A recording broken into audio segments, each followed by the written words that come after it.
तीन शिरी सहा हात तया माझा दंडवत. श्री स्वामी समर्थ.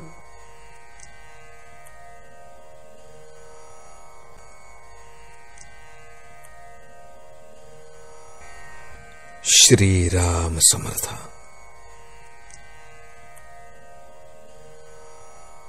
प्रपंचातली आसक्ती कमी कशी होईल? आज आमची स्थिती कशी झाली आहे पहा. प्रपंच आम्हाला सुटत नाही. भगवंताचे प्रेम आम्हाला पाहिजे. या प्रपंचावरचे प्रेम न सोडता आम्हाला भगवंताचे समाधान लाभावे अशी आमची इच्छा आहे. खरोखर प्रपंचातले आमचे हे प्रेम व्यभिचारी आहे. प्रेम ही वस्तू अशी आहे की ती एकाच ठिकाणी ठेवता येईल.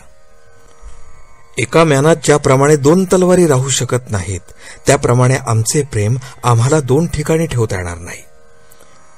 आमचे खरे सुख एका भगवंताजवळच आहे आणि ते मिळवण्यासाठी आम्ही प्रपंच सोडायलाच पाहिजे असे नाही.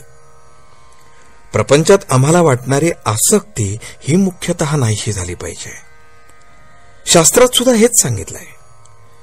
शास्त्र हे अनुभवाचे बनलेले आहे. आमचा अनुभव आम्ही शास्त्राबरोबर पडताळून पाहत नाही. प्रपंचाची खरी किंमत आम्हाला कळल्याशिवाय त्याच्याबद्दल वाटणारी आमची आसक्ती कमी होणार नाही. आज प्रपंचात सुख नाही हे अनुभवाला येऊनही त्याची आसक्ती आम्हाला सुटत नाही. ही आसक्ती सुटायला काय मार्ग आहे तो आम्ही पाहणे अगदी जरूर आहे. प्रपंचाची आम्हाला गरज किती आहे? एखादा मनुष्य फिरायला जाताना हातात काठी घेतो. त्याला हातात काठी घेणे हे भूषण आहे असे कोणी म्हणत नाही. त्याप्रमाणे भगवंताकडे जायला प्रपंचाची आम्हाला आधारापुरतीच गरज आहे.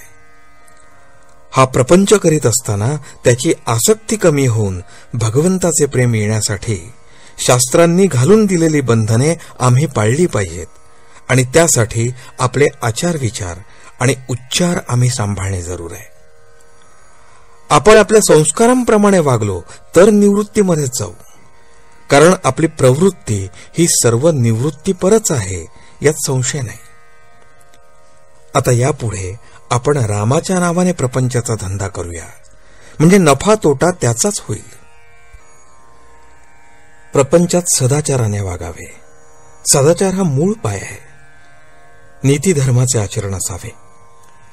नीती धर्माची बंधने हे आमचे विकार आवरण्यासाठीच आहेत. विचाराने अत्यंत पवित्र असावे. कोणाचा द्वेष मत्सर करू नये आणि दुसऱ्याचे अहित चिंतू नये. उच्चार तर फार सांभाळले पाहिजेत. नेहमी सर्वांशी गोड बोलावे. ज्या जिभेने आपण भगवंताचे नाम घेतो त्या जिभेने दुसऱ्याचे अंतःकरण कधीही न दुखावेल याची खबरदारी घ्या. अंतःकरण दुखवीत असताना त्याच्या ठिकाणी वास करीत असलेल्या भगवंतालाच आपण दुखवीत असतो हे ध्यानात धरा. आजचे बोधवचन. प्रपंचातले आपले मन काढून भगवंताकडे लावावे. तसे करण्यात समाधान आहे.